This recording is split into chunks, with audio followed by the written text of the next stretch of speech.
देखिए, जहाँ तक तो सबको मालूम है कि ये कोरोना एक वैश्विक बीमारी होकर के पूरे वर्ल्ड में प्रॉब्लम खड़ा हो गया है कोरोना से लेकर के। मगर फिर भी हम लोगों का सोच है कि कंटिन्यूसली जो बंद हो रहा है पूरा सब्जी मार्केट, किराना दुकान और भी जो ज़रूरत की चीज़ें हैं, वो उनको बंद ना करके शासन प्रशासन को और सरकार को भी ये सोचना चाहिए कि आने वाले जो पब्लिक हैं उनको ज़्यादा प्रभावित ना हो। कम से कम 7 बजे से लेकर के 11 बजे तक ये किराना का सामान और सब्जी भाजी, दूध मार्केट इसको खोलना चाहिए, ताकि पब्लिकों को ये लगे कि हाँ भाई, हमारे पास खाने का कुछ तो सामान है, कुछ अवेलेबल हो जाएगा।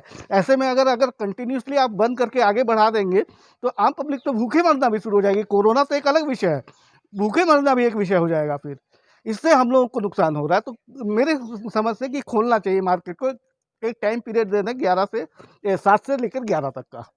जो ये 7 दिन का लॉकडाउन हुआ है, मेरे विचार से ये ख़त्म करना चाहिए, क्योंकि केस जो है लॉकडाउन जो जब नहीं था तब भी इतने ही आ रहे थे। लॉकडाउन होने के बाद भी केस में कोई सुधार नहीं है। और जो डेथ केस है अंबिकापुर हॉस्पिटल का, वो भी रोज़ 2-3, 2-1 इस टाइप से आ ही रहे हैं। तो जो डेथ केस है हॉस्पिटल में जो मरीज जा रहे हैं, उनके सेहत में सुधार नहीं हो रहा है और ना ही केस में कोई कमी है। आम जनता जो है, मेरे जैसे मिडिल क्लास फैमिली हैं, वो बहुत दिक्कत में हैं। अपन को रोज़ काम करना है और जो इनकम आता है उसी से घर चलता है। ऐसी स्थिति में जो मज़दूर वर्ग है और मिडिल क्लास वर्ग है, वो बहुत दिक्कत महसूस कर रहे हैं। सब्जी भाजी, फल व्यापारी, चाट गुमटी वाले जो हैं, उनको काफ़ी दिक्कत हो रहा है। उनके घर के खर्चे जो है सिर्फ चावल देने से नहीं होते हैं, और भी ज़रूरी चीज़ें हैं जो कि हमको उपलब्ध नहीं हो रहे हैं और पूरा फैमिली जो है दिक्कत में है। देवेश प्रताप सिंह, जनता कांग्रेस छत्तीसगढ़ जे का सरगुजा का जिला अध्यक्ष हूँ। लॉकडाउन का सही मायने में देखा जाए तो पूरे ज़िले में सही ढंग से पूरे गाइडलाइन के साथ कहीं भी पालन नहीं हो रहा है। 100% पालन कहीं भी नहीं हो रहा है। आप यहाँ पे भी देख सकते हैं कि आपके अगल बगल प्रतापपुर नाका चौक है, ये यहाँ पे कितनी भीड़ है। गाड़ियाँ आ रही हैं, जा रही हैं, लोग आ रहे हैं, जा रहे हैं। शहर में तो फिर भी थोड़ा सा कम भीड़ भाड़ है।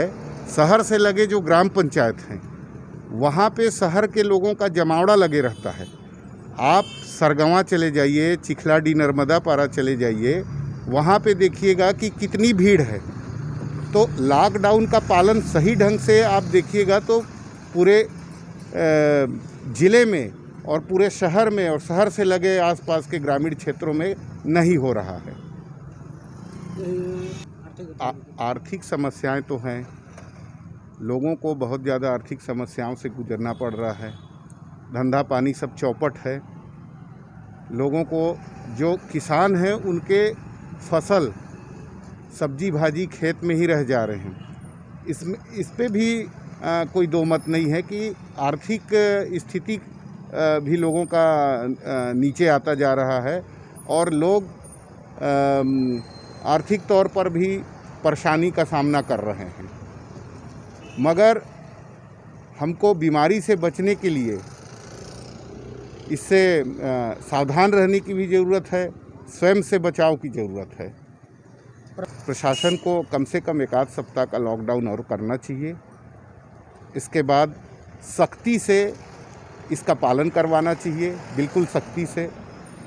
और लोगों को सोशल डिस्टेंसिंग के साथ साथ मास्क की अनिवार्यता और साफ़ सफाई का, स्वच्छता का ध्यान दें, इसके लिए जागरूक करना चाहिए। अभी तो देखने से ऐसा लगता है कि प्रशासन भी पूरी तरह से अब इस संबंध में मौन हो गई है और किसी को भी किसी भी तरह की कोई भी कार्यप्रणाली के लिए रोक टोक नहीं है। लॉकडाउन से आर्थिक गतिविधियां बहुत ही ज़्यादा ख़राब हो गई है। इसको मद्देनज़र रखते हुए गरीब तबके के लोग, ठेला चलाने वाले लोग, ऑटो चलाने वाले लोग, सब्जी वाले, सभी को बहुत ही ज़्यादा समस्या हो रही है। प्रशासन को मेरा ये निवेदन है कि जो भी मूलभूत समस्याओं की चीज़ें हैं, जो साग सब्जी हुए, राशन की चीज़ें हैं, दूध वगैरह की, उसके लिए एक टाइम शेड्यूल बना देना चाहिए कि प्रत्येक दिन 3 घंटे इस बीच में जो भी कोई साग सब्जी या राशन की सामग्री लेता हो तो इससे रोज़गार भी हो जाएगा, कम से कम उनको दाल रोटी तो मिल ही जाएगी जो बेचने वाले हैं, साथ साथ जो समस्याएं पब्लिक को हो रही है उससे भी निराकरण होगा।